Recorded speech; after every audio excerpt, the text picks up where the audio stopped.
नमस्कार, IBC24 के खास प्रोग्राम में आप सभी का स्वागत है। इन दिनों द केरला स्टोरी सबसे चर्चित फिल्मों में से एक है। आपने भी अपने आसपास देखा होगा जब मां अपनी बेटियों को फिल्म दिखाने के लिए हॉल ले जा रही हैं। शायद ही इस फिल्म के पहले आपने ऐसा कभी दृश्य देखा हो। इस फिल्म में ऐसा क्या है जिसका समाज के लोग ही प्रचार प्रसार कर रहे हैं? और एक सवाल यह भी है कि इस फिल्म का इतना विरोध क्यों हो रहा है?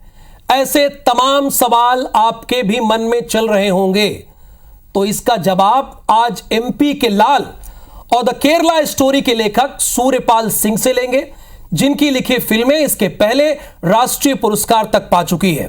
तो हमारे साथ खुद हमारे स्टूडियो में सूर्यपाल सिंह जी जुड़े हैं। बहुत बहुत स्वागत है IBC24 पर सर आपका। जी धन्यवाद सर। सूर्यपाल जी, मैं देख रहा था जब ये फिल्म तैयार हुई, बकायदा रिसर्च किया गया इसके डायरेक्टर ने, तो वो लेखक ढूंढ रहे थे और बहुत सारे लेखक उन्हें नहीं मिले। उन सारे लेखकों ने कहा कि कंट्रोवर्शियल सब्जेक्ट है, इसलिए इस फिल्म को हम नहीं लिखेंगे। तो आपने क्या सोचकर इस फिल्म को लिया बतौर लेखक के तौर पर, ये हमारे दर्शकों को आप बताइए। जब मुझसे कहा गया कि फिल्म लिखना चाहते हो क्या, तो मैंने भी जो है सारा जो रिसर्च वर्क था जो मेरे डायरेक्टर का, वो मैंने देखा, वो मैंने पूरा पढ़ा, सारे एविडेंस देखे। उसके बाद मेरे मन में सिर्फ एक ही चीज़ थी कि कंटेंट अपनी जगह है, लेकिन जो दर्द जो पीड़ा उन लड़कियों के मन में थी, जो दर्द जो पीड़ा उन परिवारों के मन में था, उसको वो महसूस करना बहुत बड़ी बात थी। वो जब मैंने वो पीड़ा जब मैंने महसूस करी तो मुझे लगा कि नहीं, ये विषय बड़ा संजीदा है। आज भी वो माएँ न्याय के लिए भटक रही है, तो ये एक उनको प्रेरणा, एक हिम्मत दे दी कि उन माओं को ये फिल्म अगर ये बन के बाहर आती है तो। और दूसरी बात ये भी था कि जो वहाँ घटित हुआ है वो पूरे देश में या और कहीं घटित ना हो, कोई दूसरी इस तरह की केरला स्टोरी बनाना ना पड़े, इसलिए ये स्टोरी बनाना मैंने लाजमी समझा। और फिर मैंने जो है इसमें इसे हाँ कहकर इस प्रोजेक्ट से जुड़ गया। तो यानी पहले जब आपसे ये लग रहा है कि आप इस फिल्म में बतौर निर्देशक बहुत ही इमोशनली जुड़े हैं, ये चीज़ दिख रही है। लेकिन आपने पहले जब आप में कहा कि कंटेंट, तो कंटेंट में तो 32,000 आपने ट्रेलर में ऐसा लिख दिया, उसका विरोध सब करने लगे कि जिसने भी इसका विरोध किया उसने कभी जाकर टीजर देखा ही नहीं है। क्योंकि अगर टीजर देखते तो उसको अगर पढ़ते या सुनते या समझते, नीचे सबटाइटल भी आ रहे थे उसके अंदर, तो समझ पड़ता है कि मेरी एक अदाकारा ने कहा है कि अभी मैं फातिमा बा बन गई हूँ और मैं अभी सीरिया के जेल में बंद हूँ और मेरे जैसी 32,000 लड़कियाँ यहाँ के रेगिस्तान में दफन हो चुकी है। मेरी अदाकारा ने ये नहीं कहा था उस समय कि भारत से आके 32,000 लड़कियाँ यहाँ दफन हुई है। और सीरिया और यमन में तो जो है पूरे विश्व से लड़कियां आई थी, खासकर यूरोपियन कंट्री से। तो ये जो आंकड़ा है वो हमने उस तरह का आंकड़ा दिया नहीं, फिर भी इसे मीडिया में उछाला गया। तो हमने बोला ठीक है, अब जब आपको दूसरे जो असल मुद्दे, क्योंकि जानते थे ना कि बहस जो है वो लॉजिक के साथ जो है वो कंटेंट पे नहीं की जा सकती, क्योंकि वो सच है, जो दिखा रहे हैं वो सच है। तो किस पे बहस करें, कुछ ऐसा मुद्दा पकड़ लेते हैं जो जिसपे ये फंस जाएंगे।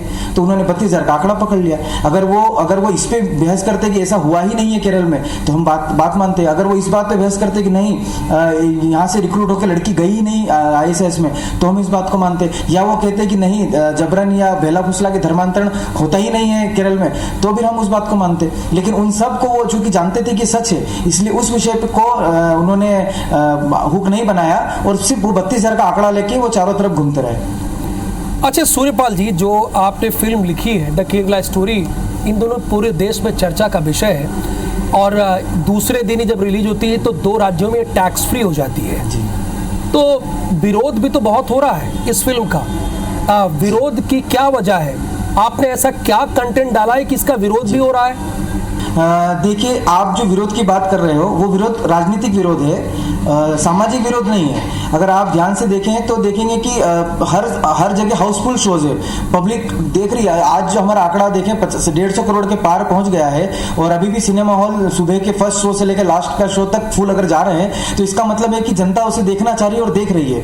और रही बात उसको बैन करने की, तो वो राजनीतिक विरोध है। उसका विरोध समाज से उठ के नहीं आया। समाज के लोगों ने सड़क पर उतर के नहीं कहा कि फिल्म को प्रतिबंध प्रतिबंधित करिए, इसमें कुछ विवादित है। सभी समाज के वर्ग के लोग उस फिल्म को देख रहे हैं, और लेकिन जो लोग इसको राजनीतिक चश्मे की नज़र से देखते हैं, या उन्हें लगता है कि इससे पर्टिकुलर एक पार्टी को फायदा हो जाएगा, तो स्वाभाविक है कि जो विपक्ष की पार्टियां है वो उसको राजनीतिक चश्मे से देखते हुए अपने प्रतिबंध लगा रही है। इसका एक तरफ विरोध हो रहा है और एक तरफ टैक्स फ्री हो ये फिल्म की जा रही है, और कुछ लोग तो यहां तक कह रहे हैं कि इसमें बीजेपी फंडिंग की भी बात कर रहे हैं जी। इसकी क्या सच्चाई है? जी बिल्कुल, जो लोग ये कह रहे हैं ना कि ये बीजेपी फंडेड मूवी है, तो मैं हर जगह एक ही जवाब दे रहा हूँ, और उनको भी मैं आपके माध्यम से भी यही जवाब देना चाहता हूँ कि आप सोचिए, हमारी फिल्म का बजट है 30 करोड़, मात्र 30 करोड़ रुपया, है ना। और हमारा और अगर ये बीजेपी फंडेड मूवी होती तो ये मात्र 30 करोड़ की फिल्म नहीं होती, इसे 300 400 500 करोड़ तक मिल सकता था फंड। तो अगर उन्हें करना ही है तो फिर अच्छा ही बजट लगा के फिल्म प्रोड्यूस करवाते ना। दूसरा, अगर ये बीजेपी फंडेड मूवी होती है तो हमारे स्टार कास्ट बड़े बड़े होते हैं। हम जो सिर्फ आदा शर्मा को छोड़ दे, वो भी वैसे इतनी पॉपुलर फेस नहीं रही थी अभी तक, पर जो उसके अलावा भी जो दूसरे सब कैरेक्टर्स हमारे इसमें, वो कोई भी इतने नामी या इतने पॉपुलर कैरेक्टर नहीं है। तो अगर हमारी बीजेपी फंडेड मूवी होती है तो हमारे पास बड़े बड़े स्टारों की लाइन लग जाती। तीसरी बात कि अगर हमारी फिल्म जो है अगर बीजेपी फंडेड होती तो फिल्म की रिलीज 5 तारीख की थी, 4 तारीख को हमारा 6 बजे प्रीमियर था सिटी मॉल में, और हम लोग देखने के लिए खड़े थे, और 4:30 बजे के आसपास तक जो है सुप्रीम कोर्ट में हमारी फिल्म का केस चल रहा था। वहाँ पर वो हमारे डायरेक्टर प्रोड्यूसर वीडियो कॉन्फ्रेंस से जुड़े हुए थे और अपने दलीलें दे रहे थे। जब सुप्रीम कोर्ट ने ग्रीन सिग्नल दिया कि अब इस फिल्म को रिलीज किया जा सकता है, तब 6 बजे हमारा प्रीमियर शो हुआ मुंबई में। तो आप सोच सकते हैं कि अगर बीजेपी फंडेड फिल्म होती तो हमें इतना जो है जद्दोजहद करना पड़ती फिल्म को रिलीज करवाने के लिए। यहाँ तक कि डिस्ट्रीब्यूटर तक इसको खरीदने के लिए तैयार नहीं थे, ट्रेलर आने के पहले तक। जब ट्रेलर आने के बाद जनता ने अपनी प्रतिक्रिया दिखाई, जब जनता ने जोश दिखाया इस फिल्म को लेकर कि ये हमें देखना है, तो तब जाकर जो है डिस्ट्रीब्यूटर ने उसे खरीदा। और यहाँ तक कि उन्होंने, आप अगर उनकी वेबसाइट पर जाकर देखेंगे तो उन्होंने प्री बुकिंग का ऑप्शन लगाया कि आप देखना चाहते हो। जब उस पर हिट हुआ, 90% के आसपास हिट हुआ कि हाँ हम देखना चाहते हैं, तब उनको लगा कि नहीं ये फिल्म ले लेना चाहिए। मतलब उन्होंने पहले जनमत करवाया वेबसाइट पे कि भाई आप देखना चाहोगे इस फिल्म को, आने वाली है। तो आप सोच लीजिए, हम अगर इतना ही हमारे लिए इको फ्रेंडली माहौल होता, इतना ही अच्छा हमें पीछे से बैक सपोर्ट होता, तो हम फिर इसको भव्य फिल्म बनाते ना। हम उसको 30 करोड़ की फिल्म बनाकर इतने परेशान नहीं होते उसको रिलीज करवाने के लिए। अच्छा सूर्यपाल जी, जाहिर सी बात है आप कोर टीम में हैं इस फिल्म के, चूंकि लेखक का बहुत बड़ी भूमिका में होता है किसी फिल्म को लेकर। तो एक चीज मैं आपसे जानना चाह रहा हूं कि लोग सवाल ये भी उठा रहे हैं कि चुनाव को देखते हुए इसीलिए इसे लॉन्च किया गया, इस फिल्म को रिलीज किया गया ऐसे वक्त पे जब एक राज्य में चुनाव था जिससे फायदा पहुंच सकता था। तो आप लोग तो कोई दूसरी डेट भी देख सकते थे। विवाद तो इस पर भी खूब हुआ ना। तो जी देखिए, अगर हमारी फिल्म इसी को लेकर बनाई गई थी और इतनी हमने मतलब समझ लो इतने साल रिसर्च किया, इतने साल उसमें मेहनत करी, 3 साल उसको बनाने में लगाए, इतना उसमें हमारी मेहनत डाली, तो फिर उसके परिणाम सकारात्मक आने चाहिए थे चुनाव के रिजल्ट में। अगर हमारी फिल्म प्रोपोगंडाई थी और अगर वो उसी के लिए बनाई गई थी तो उसमें सकारात्मक रिजल्ट कर्नाटक से आने चाहिए थे, वो तो आए नहीं। तो अब ये थोड़ी कहेंगे कि फिल्म जो बनाई वो वर्क नहीं करी। देखिए ये सब बहाने होते हैं। हमारा देश में 365 दिन में कभी न कभी किसी न किसी दिन कहीं ना कहीं चुनाव चल रहा होता है। हमने जब इसको शुरू किया था बनाने के लिए, तब हमारे पास चुनाव आयोग ने कोई हमें तारीख थोड़ी दी थी कि इस तारीख को हम बंगलोर चुनाव करेंगे, वहां तक तुम बना के रख लेना, कर्नाटक चुनाव करेंगे वहां तक बना के रख लेना। तो ये सब कहीं सुनी बातें, मुझे इसमें कोई लॉजिक नहीं लगता। बिल्कुल कोई लॉजिक नहीं है, आप ये कह रहे हैं। लेकिन सूर्यपाल जी, ये फिल्म इतनी मेहनत से आप लोगों ने बनाई है, आप खुद कह रहे हैं कि को प्रोड्यूसर नहीं मिले, आप बता रहे डिस्ट्रीब्यूटर नहीं मिले, कई लेखक ने मना कर दिया।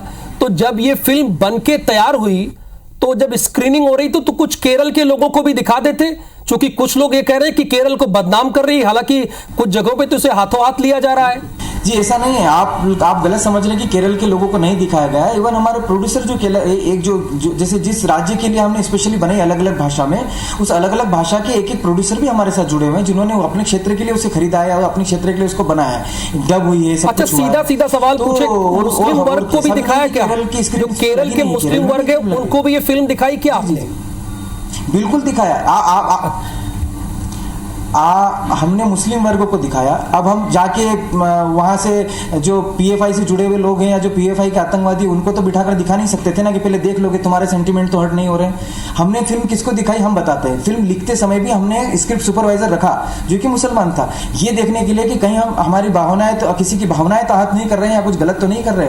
जब स्क्रिप्ट सुपरवाइजर ने कहा कि नहीं बिल्कुल आप सही लिख रहे हो, तब हम उसमें और आगे बढ़े। जब हमारी फिल्म शूट हो गई तो हमने स्पेशल स्क्रीनिंग रखी और हमने उस स्पेशल स्क्रीनिंग्स जो हमारी चली कुछ दिनों तक, उसमें हमने जो मुस्लिम वर्ग के जो बुद्धिजीवी या जो प्रबुद्धजन या जो बोलना चाहिए जो समाज से जुड़े हुए लोग हैं उनको भी दिखाई और उनसे हमने फीडबैक लिए। कुछ राज्यों में जब इसे बैन किया जाता है और कुछ राज्यों में टैक्स फ्री किया जाता है तो सवाल तो उठते हैं, कैसा महसूस होता है जब आपकी फिल्म को बैन किया जाता है? जी देखिए, वो उनका व्यक्तिगत मामला है। देखो जनता जानती है, जिन्हें देखना था वो देखने भी गए, कुछ शोज उसके हो भी चुके थे और जब उनको उसको प्रतिबंध लगाया गया तब वो कुछ लोग थिएटर में बैठे थे, उन्हें थिएटर से बाहर निकाला गया कि नहीं शो नहीं चलेगा, बाहर निकलो। तो ये तो सब लोग देख रहे थे, सब मीडिया में निकली हुई बातें हैं, तो उसको छुपाने वाला कुछ उसमें रहा नहीं। और तो ये उनकी मंशा है। अभी सुप्रीम कोर्ट ने उन्हें आदेश दिया है कि भाई जो आप कर रहे हो गलत है। वो उनकी लड़ाई आपस में लड़ रहे हैं, वो उसका कोई वो नहीं है। उन्होंने उनको सुप्रीम कोर्ट ने फटकारा भी जिन्होंने बैन करा उन्हें।